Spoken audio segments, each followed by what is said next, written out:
Madame Isabelle. Alors, bonjour à tous, bonjour cher auditoire. Je suis ravi vraiment de ce partage qu'on va avoir ensemble ce soir ou cet après-midi, selon la localisation. Alors, on va parler, comme convenu, de la pornographie et des dépendances sexuelles, s'agissant d'une tranche d'âge assez particulière qui est celle des ados et des jeunes adultes.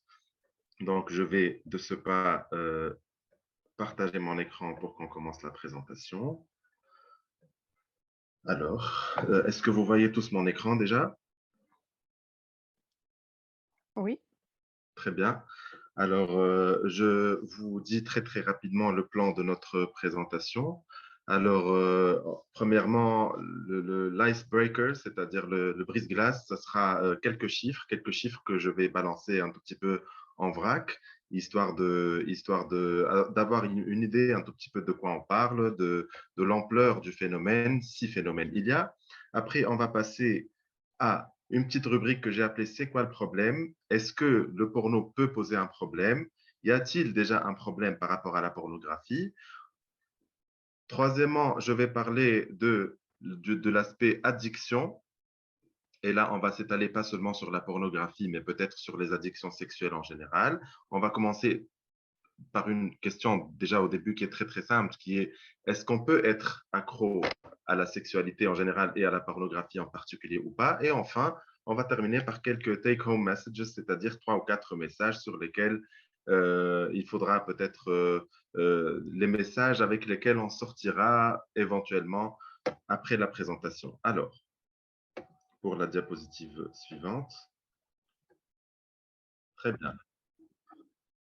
Alors, quelques chiffres. Alors, le premier chiffre que je vais évoquer, c'est un chiffre qui a été publié par Abilomedia au Canada en 2014 et qui stipule que 40% des garçons de 12 à 16 ans cherchent fréquemment du porno ou de la pornographie en ligne et dont le tiers ont indiqué qu'ils le faisaient quotidiennement. C'est-à-dire que c'est le tiers des 40%.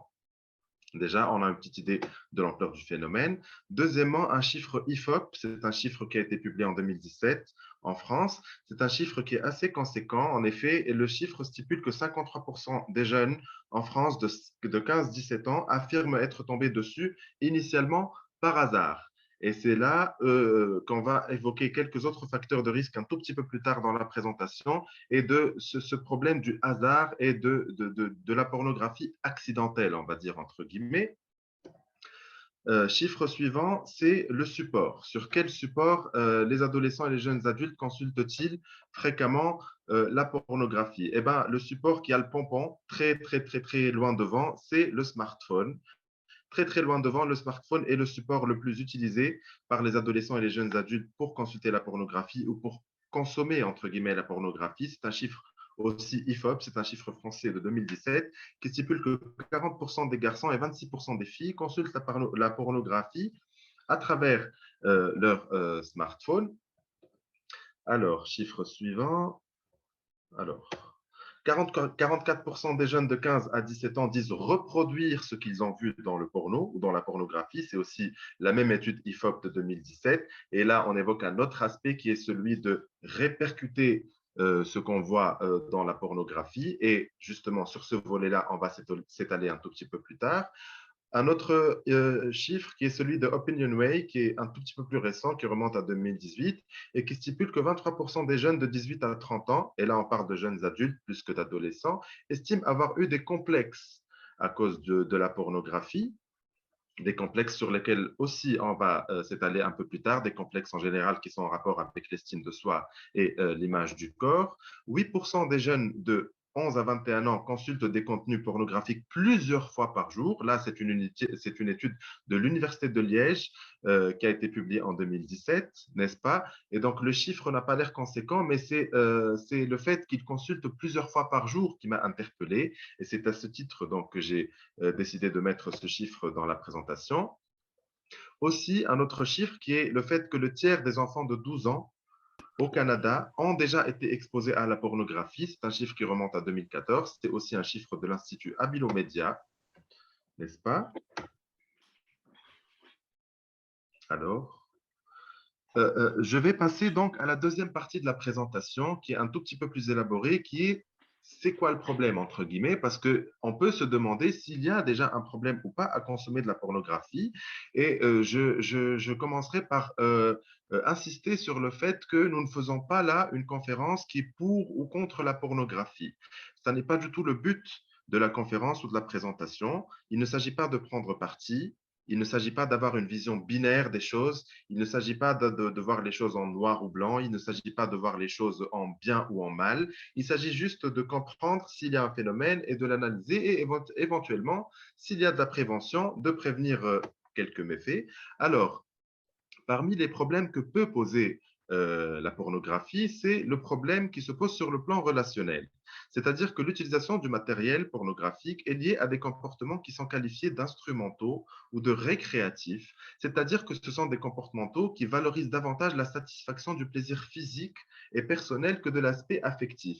Et à ce titre, il est important justement que les adolescents, du fait qu'ils sont régulièrement et fréquemment exposés à la pornographie, il est du rôle justement des adultes en général, des parents en particulier, de l'école par exemple en particulier, de justement les aider à différencier et distinguer entre le réel et le fictif. Parce que dans le réel, en général, il y a d'autres aspects qui sont complètement occultés dans la pornographie, notamment les aspects affectifs, les aspects relationnels, les aspects où il y a la séduction, parce qu'il faut dire que dans la pornographie, dans la grande majorité des cas, la sexualité est un tout petit peu euh, désaffectivée, minimaliste. On a affaire plutôt à des corps et pas à des sentiments, pas à de l'affect, pas à un échange entre deux personnes. Et donc, à ce titre-là, un jeune adulte ou un adolescent pourrait être amené à croire que tout se passe dans la vie comme dans la séquence pornographique. Ça, c'est la première chose. Alors, diapositive suivante. Sur la conception, là, je vais parler de la conception de la sexualité que pourrait véhiculer la pornographie. Encore une fois, j'insiste pour parler au conditionnel. Donc, la pornographie propose une sexualité qui est idéalisée et mécanique, pardon, en dehors de tout sentiment. Mécanique dans le sens où la pornographie réduit la sexualité à une dimension qui est vraiment technique, à une dimension qui est le plus souvent liée à la pénétration, n'est-ce pas, à l'aspect charnel, à l'aspect physique, en occultant justement les aspects sentimentaux dont on vient de parler, et on ne voit pas dans la pornographie les aléas de la vie réelle, de la réalité qui peuvent arriver à tout le monde, notamment par exemple les petites pannes d'érection, les éjaculations précoces chez les garçons. Et donc les garçons peuvent complexer sur la taille de leur pénis et se demander s'ils seront aussi performants que les acteurs qu'ils voient dans les séquences pornographiques, et justement, tout en ne sachant pas que les acteurs qui sont justement des acteurs, n'est-ce pas? Un adolescent pourrait ne pas savoir que cet acteur est dopé au Viagra, par exemple, pourrait ne pas savoir que cet acteur a filmé cette séquence à plusieurs prises, en plusieurs prises, des fois en plusieurs journées. Et le seul fait d'avoir condensé sur une même séquence toute la performance entre guillemets, et c'est là qu'on va parler justement de performance, risque de complexer les petits garçons sur la taille de leur pénis, de se demander s'ils seront aussi performants que l'acteur. Et avant même d'avoir écouté leur corps, ces garçons pensent performance et jouissance. Et justement là, on revient à l'aspect réducteur qui peut survenir en regardant de la pornographie, qui est celui qui est seulement axé sur la performance et la jouissance et rien d'autre. Diapo suivante. Alors, je ne sais pas pourquoi, c'est pas très fluide. Alors, autre problème que peut poser la pornographie, c'est les clichés sexistes. Les clichés sexistes du fait de... alors, en fait, par rapport aux clichés sexistes, là aussi, je vais parler au conditionnel, mais il est fait, et il est assez fréquent de trouver dans la pornographie des séquences qui peuvent consolider des croyances qui sont déjà stéréotypées sur le rôle des genres sociaux, du rôle des hommes, du rôle des femmes dans les relations sexuelles. Et justement, c'est là qu'on parle de clichés, entre guillemets, ou de stéréotypes. La pornographie véhicule très, très souvent des notions de femme objet. La femme est un objet sexuel, la femme est passive, la femme est très, très souvent soumise, n'est-ce pas? Et la notion de masculinité est réduite à la domination, à l'agression, fréquemment au sadisme, fréquemment à l'hétéro-agressivité physique, tel qu'on le dirait en psychiatrie. Et donc, ça contribue à consolider des clichés que justement en société nous essayons tant bien que mal d'abolir, parce qu'en société, nous sommes quand même en 2021. En société, nous ne préconisons pas une domination de l'homme sur la femme. En société, il y a de plus en plus de luttes, n'est-ce pas, pour l'égalité des sexes. Et donc, le seul fait de reconsolider des stéréotypes et des clichés qui sont presque archaïques, dira-t-on, peut poser problème en rapport avec la pornographie. Alors, diapositive suivante. On revient à la conception de la sexualité et là, on va parler de la jante féminine, dirais-je. Alors, la sexualité dans les films pornographiques est tronquée et minimaliste, comme on l'a dit tout à l'heure, et les filles se demandent souvent si elles doivent pousser des cris comme elles le voient sur les séquences pornographiques ou comme leur en parle leur père de sexe masculin, c'est-à-dire leur copain, quoi.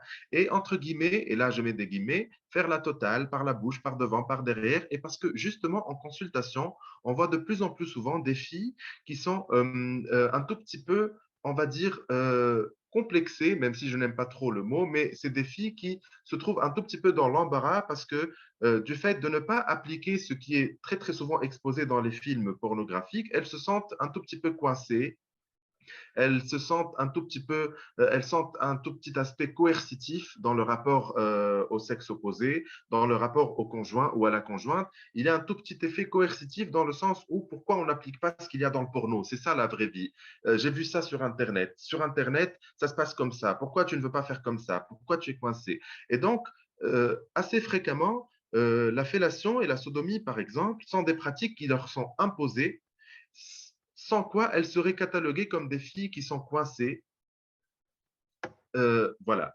Donc, aussi, il faut se demander quelle image de la femme on véhicule à travers la pornographie ou à travers, on va dire, on ne va pas généraliser, mais à travers la grande proportion, le gros du contingent des séquences pornographiques, parce que dans leur immense majorité, les films mettent en scène une femme objet soumise au désir de l'homme et toujours consentante. Et là, j'aimerais justement parler du consentement, parce que dans la pornographie, ce qui est très, très souvent véhiculé, c'est une femme qui est toujours consentante, qui est toujours demandeuse, et la notion de consentement est très, très, très, très lointaine du domaine de la pornographie. Donc, en gros, dans la pornographie, la femme est consentante ou bien elle est consentante. Et même quand elle ne le veut pas au début de la séquence, eh bien, il y a quand même un rapport sexuel. Et donc, la notion de consentement est très, très biaisée dans la pornographie et peut donner l'impression à une personne qui a un jeune âge, qui ne sait pas encore distinguer justement le fictif du réel, que le consentement ou la notion de consentement n'existe pas et que la femme est un objet sexuel qui consent toujours à l'acte sexuel. Et donc l'image qui s'imprime insidieusement et ce qui s'inscrit efficacement est l'image d'une femme qui est présentée comme un objet de consommation, tel un autre objet marketing qu'on peut trouver en grande surface, par exemple. Et ça peut poser problème. Et enfin, un autre aspect que j'aimerais évoquer dans la conférence, c'est un lien avec les substances psychoactives. Et là, j'ai mis un point d'interrogation parce que je mets vraiment le point d'interrogation parce que le lien n'est pas encore établi. D'ailleurs, les études sont plutôt récentes. L'étude la plus complète à ce titre que j'ai trouvée, c'est une étude qui a été publiée en 2021 et qui dit que la consommation de substances psychoactives est parfois liée à l'usage de la pornographie en ligne. Les substances psychoactives accentuent la sensation de désinhibition et permettent d'atténuer la honte et la culpabilité. Un phénomène d'association se met alors en place. L'usage de la pornographie en ligne est associé à la consommation de substances.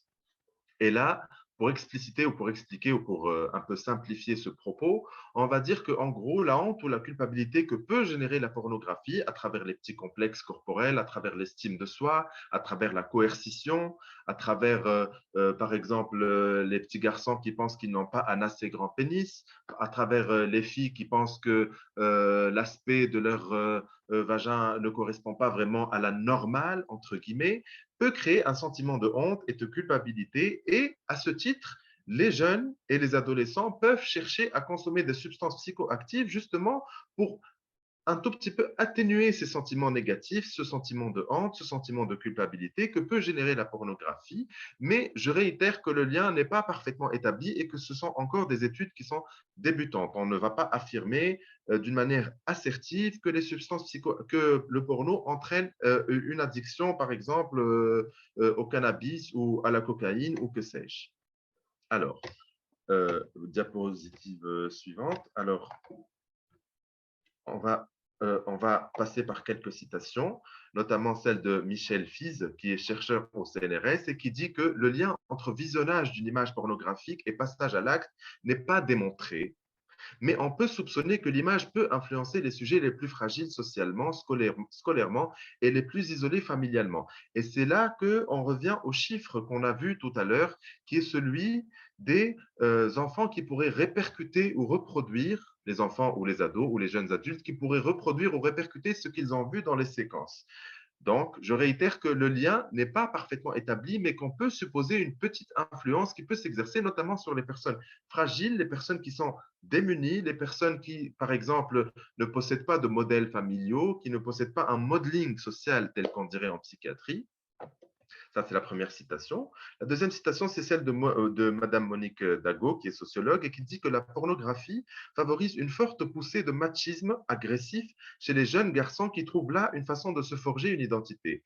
Et là, justement, on évoque le fait que dans l'adolescence, tout le monde sait que l'adolescence est une période charnière entre l'enfance et l'âge adulte et où il y a cette identité qui se forge, cette structure qui se place, telle que dirait un psychanalyste. Et donc, dans cette période charnière, dans cette période constitutive de la personnalité de l'adolescent ou du jeune adulte, il se peut que la pornographie consolide ou accentue une image hyper virilisée de la masculinité pour justement se forger une identité qui est clivante et qui est tranchée, parce que justement, c'est ce que suppose l'adolescence dans plusieurs cas. Aussi, une citation de Claude Allard, qui est pédopsychiatre, et qui dit qu'une telle intrusion peut confirmer une représentation violente de la scène primitive, autrement dit de sa propre conception. Et là, je vais expliquer un tout petit peu plus tard. Et donc, provoquer des fixations voyeuristes, des organisations névrotiques, voire de grandes angoisses qui se manifesteront plus tard. Là, ce que veut dire le mot scène primitive, c'est en gros le fantasme ou l'imaginaire que se fait le jeune garçon ou la jeune fille quand il est encore ou quand elle est encore un enfant de la scène primitive, c'est-à-dire le rapport intime entre le papa et la maman.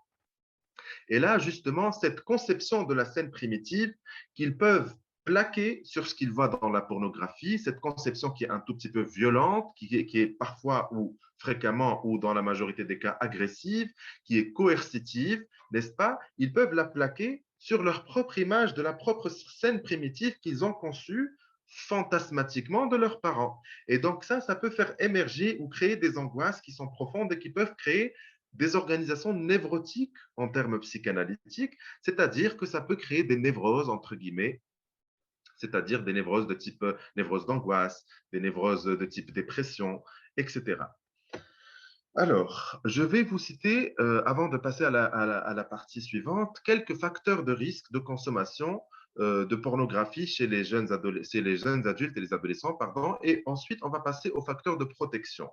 Les trois grands facteurs de risque que j'ai relevés en faisant une revue de la littérature scientifique, de la littérature médicale, c'est premièrement le temps que passent les adolescents ou les jeunes adultes sur Internet.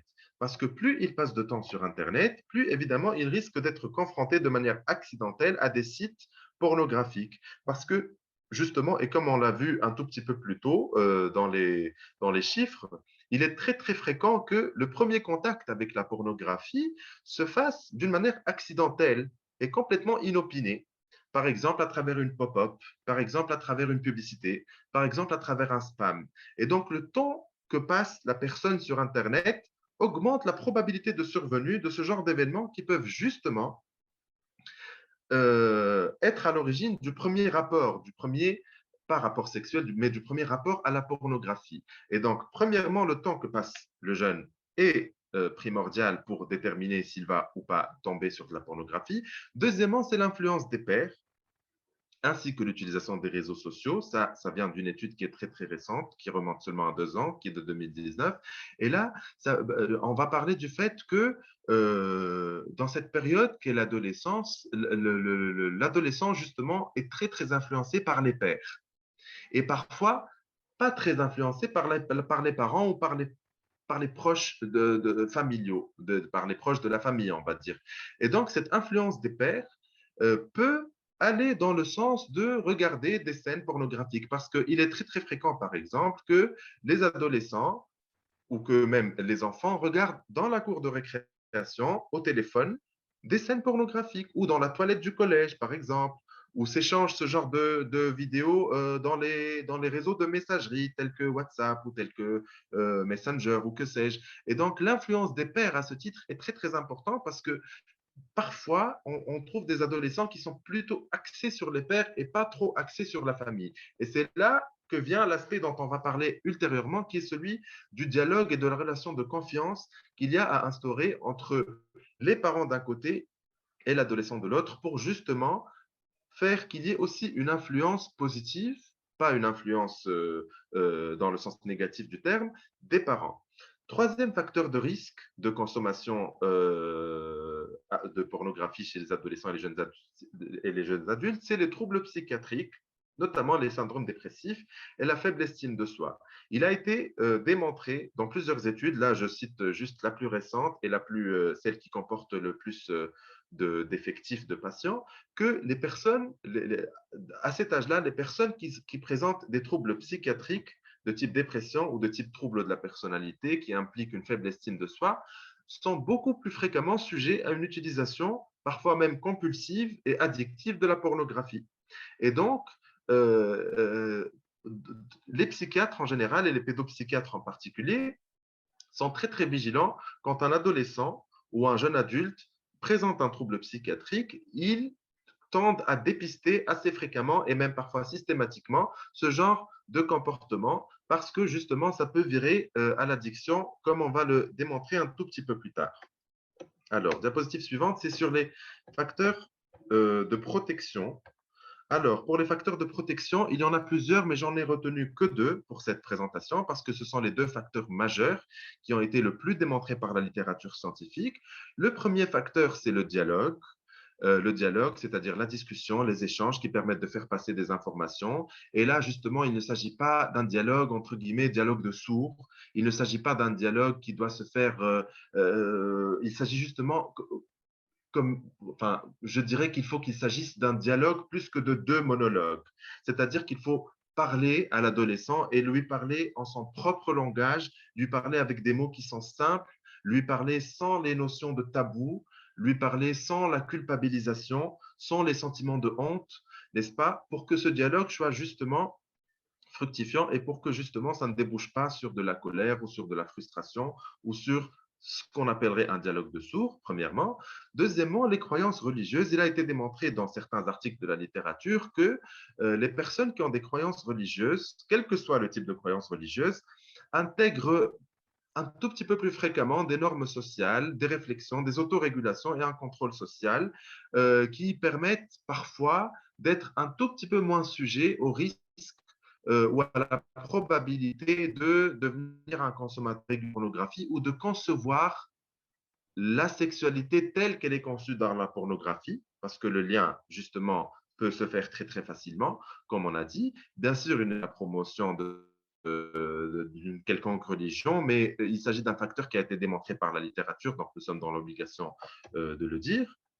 Là, avant de présentation, il m'a semblé important de vous montrer une toute petite vidéo. En fait, c'est un spot. C'est un spot qui m'a paru très, très intéressant du gouvernement français. C'est un spot de sensibilisation sur justement le dialogue et l'importance de l'éducation à la sexualité chez les enfants, pas seulement chez les ados. Je dis chez les enfants parce que justement, comme on l'a dit dans les chiffres préliminaires de la conférence, les enfants aussi sont très, très souvent sujet et exposé à la pornographie. Et donc, c'est un spot qui m'a paru, qui est très très court, qui fait que 30 secondes, mais qui est très très important. Donc, on va l'écouter ensemble.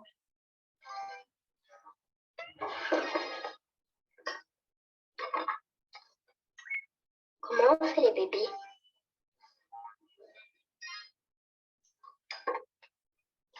C'est simple.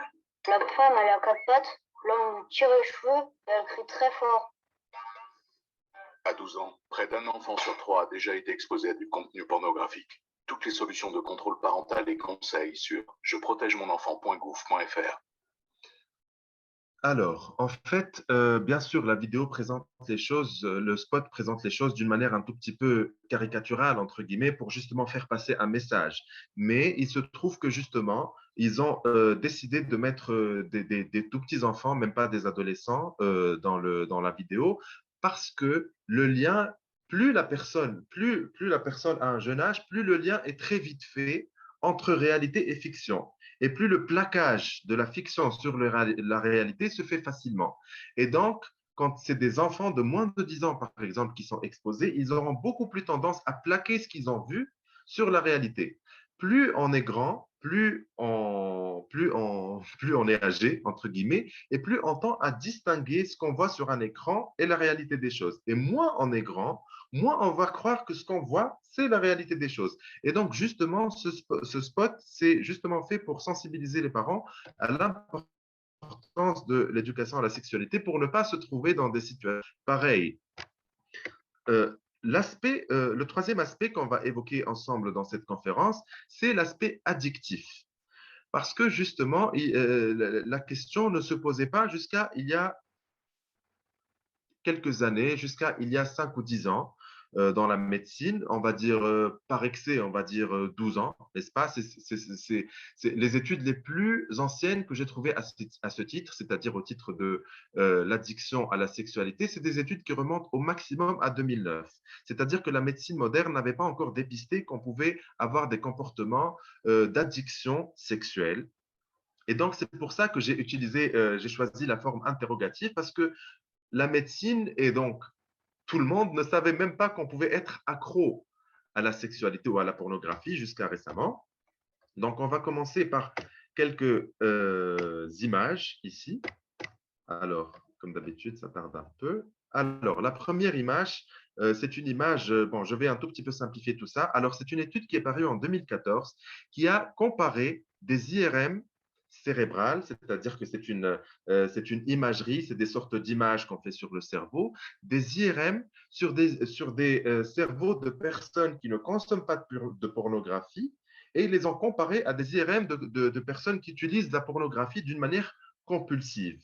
Et les zones du cerveau, on va pas les nommer parce que c'est des noms un tout petit peu barbares, c'est des noms médicaux. Les zones du cerveau qui s'allument chez les personnes qui consomment pas de pornographie ou très très peu de pornographie, les mêmes zones vont s'allumer chez les utilisateurs compulsifs, mais vont s'allumer beaucoup plus à l'IRM. Et justement, ce qu'on constate, c'est que c'est de la même manière que ça se passe pour tous les autres types d'addictions.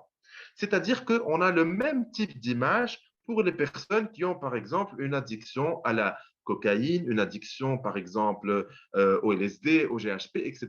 Et donc, c'est à ce titre qu'est venue la confirmation, n'est-ce pas, que la pornographie peut être une addiction comme une autre, même si ça n'est pas une substance qu'on consomme, ça n'est pas un joint qu'on fume, la pornographie, ça n'est pas une substance qu'on s'injecte, mais quand même, ça active des mécanismes cérébraux qui sont similaires, voire identiques à ceux de toutes les autres addictions. Deuxième image, c'est une étude, c'est une image qui est tirée de la même étude. Bon, je vous promets qu'après ça, il n'y aura plus du tout d'image de cerveau. Donc, c'est une image qui reflète une comparaison de trois types de personnes, trois populations des personnes qu'on a exposées à trois types d'images différents. Alors, la ligne de dessus, la première ligne, c'est une ligne qui représente le cerveau de personnes à qui on a montré des images très, très explicites, des images pornographiques explicites et où il n'y a pas du tout de censure. Et là, vous voyez les zones du cerveau qui s'activent. La deuxième ligne, ils ont dans l'étude, enfin les tenants de l'étude, ont exposé les personnes, enfin la population à des clips vidéo qui sont érotiques mais implicites et donc qui ne sont pas pornographiques. C'est des clips plutôt de l'ordre de l'érotique. Et troisièmement, la troisième ligne, ils ont juste exposé le tiers de la population à des images satisfaisantes, simplement satisfaisantes, mais qui n'impliquent pas du tout la sexualité, notamment des images d'argent, des images de cagnottes, etc. Et là, vous voyez que les terrains qui s'allument dans la première ligne sont des terrains où il y a une plus grande partie du cerveau qui s'allume et c'est justement le même effet que produisent des substances addictogènes. Et c'est aussi à travers ce genre de constatation qu'il a été démontré que la pornographie peut constituer une addiction comme une autre. Alors, comme promis, là, il n'y aura plus d'image de cerveau, un tout petit peu barbare, ni d'IRM. Alors, je passe.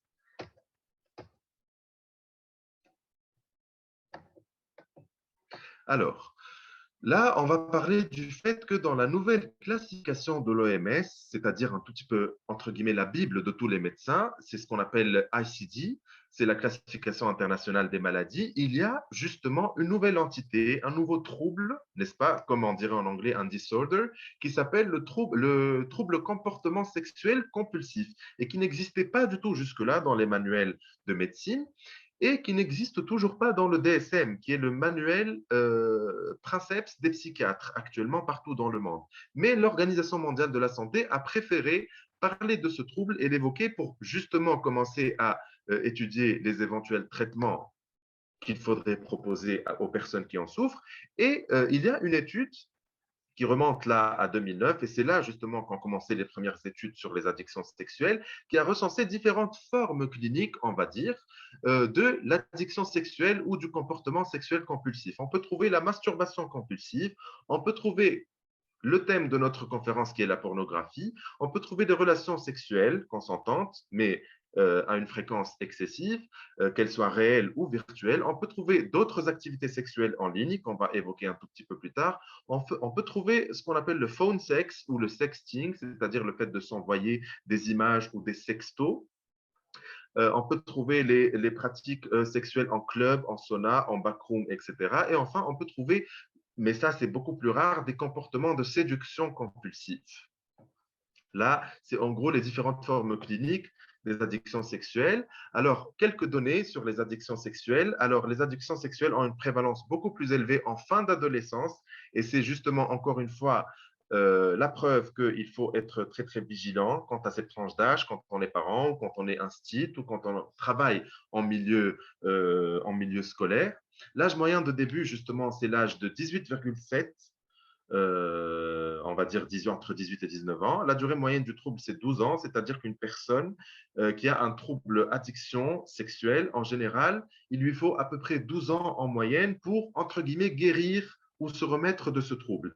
Et ça, c'est très, très important. Et enfin, il n'y a jusque-là aucune étude de grande envergure, aucune étude sur une grande population de patients, parce que ça reste un domaine qui n'est pas très, très investigué en médecine moderne, malheureusement, et justement, tous les sexologues actuellement dans le monde tentent à faire de plus en plus de recherches à ce titre. Un petit focus sur les activités sexuelles en ligne. Alors, il peut s'agir de messagerie, de webcam, de pornographie, comme tout à l'heure, de jeux de rôle virtuels. L'impact négatif n'est pas toujours là sur la vie quotidienne et même dans la majorité des cas, la vie quotidienne reste préservée quand on a une addiction aux activités sexuelles en ligne. Mais pour une minorité de patients, il y a un impact même sur la vie quotidienne parce que généralement, on trouve un problème d'addiction aux activités sexuelles en ligne, mais c'est une sorte de parenthèse dans la vie de la personne qui est assez, entre guillemets, cachée, qui est assez occultée, et la personne arrive à garder un fonctionnement dans la vie quotidienne qui est quasi normal. Mais dans une minorité des cas, ça peut même retentir sur le fonctionnement quotidien, sur le fonctionnement dans la vie quotidienne. Alors, dans les activités sexuelles en ligne, il y a une petite différence à faire entre les hommes et les femmes, parce que chez les femmes, c'est plutôt des recherches d'interaction ou de sexe via des chats ou des réseaux sociaux. Ça, c'est une étude de Bancroft. Alors que chez les hommes, épidémiologiquement, c'est plutôt de la recherche de matériel sexuellement explicite pour une masturbation qui est hectique et excessive, on va dire. Le deuxième focus, c'est une pratique qu'on appelle le chemsex.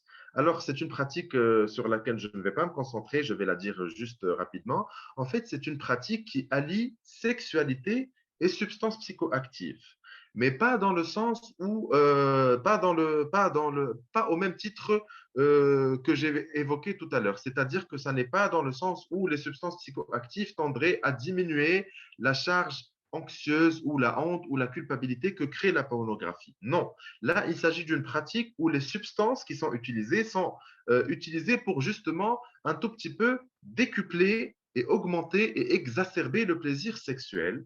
Et c'est des substances qui sont en général de l'ordre du GBL, méthamphétamine, cocaïne, MDMA, ecstasy. qui ressemble aussi à la MDMA, kétamine, et aussi les agents pour la dysfonction érectile. On ne va pas faire de publicité, n'est-ce pas, mais tout le monde sait de quoi on parle. Et donc, l'effet qui est recherché, c'est une euphorie, une désinhibition et des performances sexuelles et un effet aphrodisiaque, n'est-ce pas, avec des plaisirs nouveaux et décuplés et des marathons sexuels. Parce qu'à travers ce genre de substance, il y a un petit problème de micro, pardon. Alors, avec ce genre de substance, les personnes qui pratiquent le chemsex voudraient avoir des marathons sexuels qui peuvent parfois se prolonger à 48 ou 72 heures d'affilée. C'est des pratiques qui sont très très longues, c'est des personnes qui font par exemple des week-ends entiers de marathons sexuels et qui se maintiennent justement éveillés et qui maintiennent cet effet aphrodisiaque à travers les substances psychoactives. C'est une substance qui peut être c'est une pratique, pardon, qui peut être un tout petit peu dangereuse des fois parce que justement, du fait de la désinhibition qu'elle entraîne, peut entraîner aussi des pratiques à risque, notamment le fait de ne pas porter le préservatif, le fait d'augmenter les pratiques qui peuvent augmenter la transmission des IST, des infections sexuellement transmissibles. Alors, il y a aussi le fait que les addictions sexuelles, ou ce qu'on appelle le trouble comportement sexuel compulsif, sont très, très fréquemment associés à d'autres troubles psychiatriques. Et ça, c'est très important parce que justement, en psychiatrie, nous tendons à dépister ce genre de troubles, ce genre d'addiction chez des populations particulières de patients, notamment les personnes qui ont des dépressions, des personnes qui ont des problèmes anxieux ou les personnes même qui ont d'autres addictions, parce que justement, il est assez fréquent de trouver une addiction à la sexualité quand on a un trouble de l'humeur, notamment la dépression ou la bipolarité. C'est très, très fréquent d'avoir des consommations compulsives de pornographie chez les personnes qui souffrent d'un trouble bipolaire ou d'un trouble anxieux, par exemple un trouble panique ou d'une autre addiction, parce que très, très souvent, les addictions s'associent. Et donc, nous tendons actuellement en psychiatrie à dépister systématiquement les comportements sexuels compulsifs et les addictions sexuelles chez les personnes qui présentent un trouble psychiatrique, notamment de l'ordre des 3 troubles psychiatriques que je viens de dire. Donc là, on a presque fini. Je vais juste évoquer 4 petits messages, je pense, qui sont très, très importants à garder au bout de la conférence.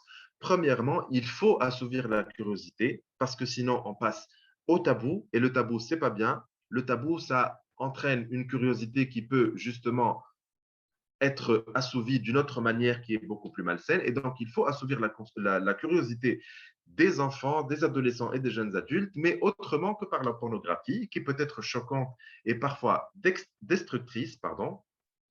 Il faut aborder la thématique vers 10-11 ans, même quand l'enfant ne l'a pas abordé spontanément, parce que c'est devenu un fait, on sait qu'il va être confronté à la pornographie, et donc le fait de l'aborder d'une manière préliminaire, même avant qu'il n'y soit ou qu'elle n'y soit confrontée, ça peut être très, très bénéfique pour justement éviter les situations de choc ou de gêne que peuvent générer le premier visionnage d'une séquence pornographique. Troisièmement, la confiance qui est à instaurer entre les parents et les enfants pour que si les enfants voient des images qui les choquent, ils en parlent. Parce que justement, quand il y a la notion de tabou et quand la confiance est un tout petit peu défaillante, l'enfant peut être choqué sans recourir au papa ou à la maman ou au tuteur ou que sais-je. Et donc là, ça peut poser un problème parce que justement, la bonne information ne va pas passer et le plaquage ou la projection dont on avait peur peut se faire entre le fictif et le réel. Et donc, la confiance qui est à instaurer entre les parents et les enfants est très, très importante ici pour éviter ce genre de situation, justement une confiance pour distinguer fiction et réalité et pour préciser que ça n'a rien à voir avec une relation d'amour telle qu'elle est vécue dans la vie réelle, avec les aspects affectifs, les aspects de la séduction, les aspects sentimentaux, l'échange que suppose une relation entre des personnes et tous ces aspects qui précèdent la relation sexuelle, parce que justement, là, dans la vraie vie, ça n'est pas comme dépicté dans la pornographie. On ne passe pas directement au rapport sexuel, mais il y a bien des étapes qui le précèdent.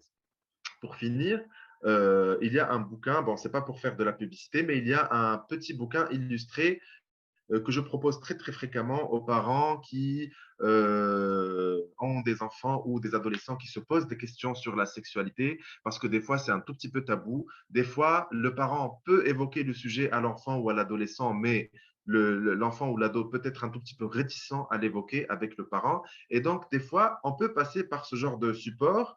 Il s'agit d'un bouquin qui est illustré et qui parle d'une manière très, très simple, qui vulgarise dans le bon sens la sexualité et qui justement parle de ces aspects-là qui sont très, très importants et qui peuvent justement ne pas être évoqués dans la vie de l'enfant ou de l'adolescent, notamment à l'école ou en famille. Et voilà, merci beaucoup pour votre écoute. Je suis bien sûr à la disposition de toutes les personnes pour la moindre question. Voici mes adresses mail. Et voilà, merci beaucoup.